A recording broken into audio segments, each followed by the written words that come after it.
अस्सलाम वालेकुम नाज़रीन, आपका होस्ट आपका दोस्त एहसान नारजो लेट्स सी पाकिस्तान में आपको खुशामदीद कहता हूँ। उम्मीद करता हूँ कि आप खैर खैरियत से होंगे। आज के व्लॉग में हम डिस्कस करते हैं कि जो हालिया पेट्रोल की कीमतों में इजाफ़ा किया गया है यकमुश्त 5 रुपये, जिसकी वजह से कम बेश 124 रुपये लीटर फ़रोख्त हो रहा है। डीज़ल महंगा हो गया है, मट्टी का तेल महंगा हो गया, हाई स्पीड डीज़ल और हाई स्पीड पेट्रोल। तो ये वो इमरान खान हैं जो वो ख़ुद फरमाया करते थे कि अगर आपके मुल्क में महंगाई बढ़ जाए और पेट्रोल के नर्ख बढ़ जाएं तो आप समझें कि आपका वज़ीर आज़म चोर है।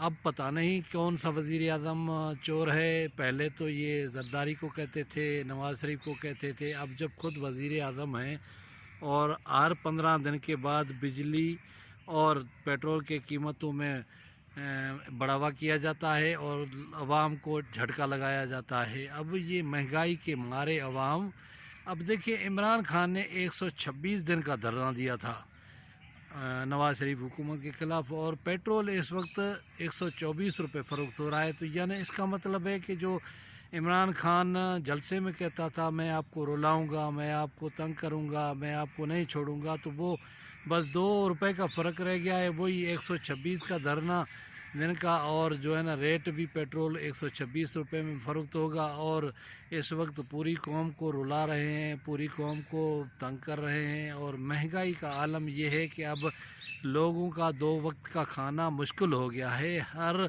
बंदा परेशान है कि आया ये किस तरह होगा। एक तरफ कोरोना की सूरत है जिसकी वजह से लॉकडाउन है और मुख्तलिफ़ किस्म के कारोबार बंद हैं, बहुत सारे लोग बेरोज़गार हो गए हैं, दवाइयों में बेतहाशा इजाफ़ा हो गया है, जिसकी वजह से आम आदमी, गरीब जो बीमार है, मरीज़ है, वो दवाइयों की पहुंच से दूर है। डॉक्टरों की इतनी फ़ीस बढ़ गई है कि आम डॉक्टर भी 1500 रुपये से कम उसकी कंसल्टेंसी फ़ीस नहीं है, जिसकी वजह से।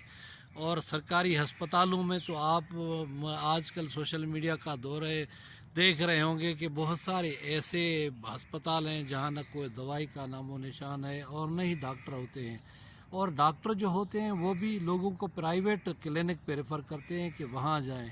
अब तो एक नया ट्रेंड भी चल निकला है कि जो कहते हैं कि फ़लाँ जगह से टेस्ट कराओ, यानी वो डॉक्टर जो हैं लेबार्ट्री वालों से भी मिले होते हैं कि मैंने आज आपको इतने पेशेंट भेजे और मेरी कमीशन कितनी है।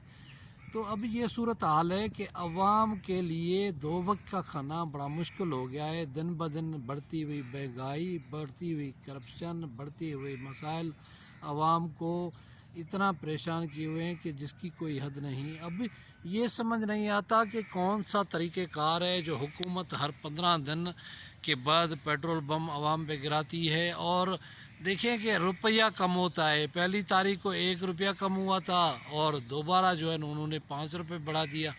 अब ये नहीं समझते हुक्मरान के पेट्रोल बढ़ने से, डीज़ल बढ़ने से जो अशिया की नकल व हमल है एक दूसरे से दूसरे सूबे तक या एक शहर से दूसरे शहर तक, जो ट्रांसपोर्टर होते हैं, जो आड़ती होते हैं या जो दुकानदार ताजर होते हैं, जैसे ही पेट्रोल बढ़ता है तो हर चीज़ के नर्ख बढ़ा देते हैं। और जब पेट्रोल नीचे आता है तो किसी चीज़ का नर्ख कम नहीं होता। इसी वजह से अब बहुत सारी कंपनियां भी, जो मल्टी नेशनल कंपनियां हैं, उन्होंने भी हर 15 दिन के बाद अपनी नई लिस्ट जारी करनी है होल सेलर और परचून वालों को, कि उनके जो है कीमतों में इजाफ़ा हो जाता है। मैं तो कहता हूँ कि इस सारी सूरत हाल की वजह यह है कि ये जो महंगाई है या ये जो आए दिन पेट्रोल की कीमतों में इजाफे का फ़ैसला किया जाता है, ये वो लोग करते हैं जिनका आम आदमी और आम जो पाकिस्तानी है उसके साथ कोई सरोकार नहीं। आप देखिए हमारे यहाँ एलीट क्लास में वो सियासतदान आ जाते हैं, वो ब्यूरोक्रेट आ जाते हैं, वो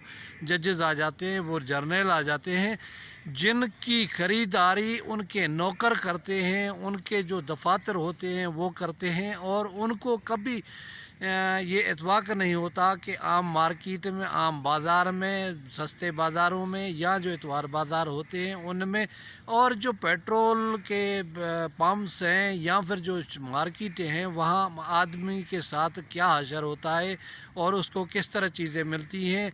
चूँकि उनके नौकर होते हैं, इतने सारा स्टाफ होता है, वो गाड़ियों में पेट्रोल डलवा लेता है, उनके लिए टेक अवे के खाने आ जाते हैं। اور بڑے بڑے 5 اسٹار ہوٹلوں میں ان کی دعوتیں ہوتی ہیں، پروگرام ہوتے ہیں، تو ان کو جو امیر آدمی ہے اس کو غریب آدمی کے زندگی کا، اس کے رہن سہن کا اور اس کی لائف اسٹائل کا ان کو اندازہ نہیں ہوتا۔ ایک چوکیدار جو 15,000 روپے میں چوکیداری کر رہا ہے، مجھے بتائے کہ موجودہ صورتحال میں کس طرح وہ اپنے گھر کا بجٹ چلا سکتا ہے، جبکہ ایک عام آدمی جو چھابڑی فروش ہے اس کو بھی پورے مہینے کا گھر کا نظام چلانے کے لیے 30,000 روپے چاہیے۔ اب دیکھیں یہ صورتحال دن بدن خراب ہوتی جا رہی ہے اور لوگ فاقہ کشی پہ مجبور ہو گئے ہیں، دوائیاں لینے سے قاصر ہو گئے ہیں۔ اور یہی ہمارے پڑوسی ملک میں ہوا تھا، افغانستان میں۔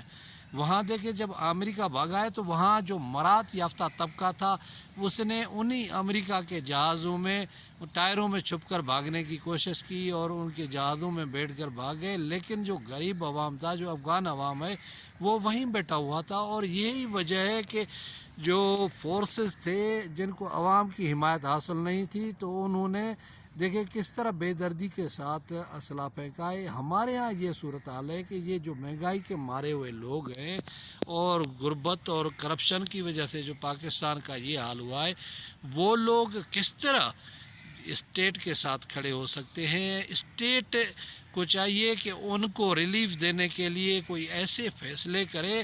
پہلے زمانے میں 3 مہینے کے بعد قیمتوں میں رد و بدل ہوتا تھا پیٹرول کے، لیکن اب انہوں نے بس وتیرہ بنا دیا ہے کہ ہر 15 دن کے بعد ان میں اضافہ کرنا ہے، جس کی وجہ سے عام آدمی سفر کر رہا ہے۔ ہر چیز مہنگی ہو گئی ہے، کنسٹرکشن سے لے کے ٹریول تک۔ آپ اندرون ملک سفر کریں تو آپ کو کراچی کے لیے 5,000 سے 4,000 سے کم کسی بس میں جگہ نہیں ملتی، سیٹ نہیں ملتی۔ تو یہ صورتحال بڑی کربناک ہے، بڑی دردناک ہے۔ لوگ کس طرح گزارا کریں گے، کس طرح اپنی زندگی بسر کریں گے؟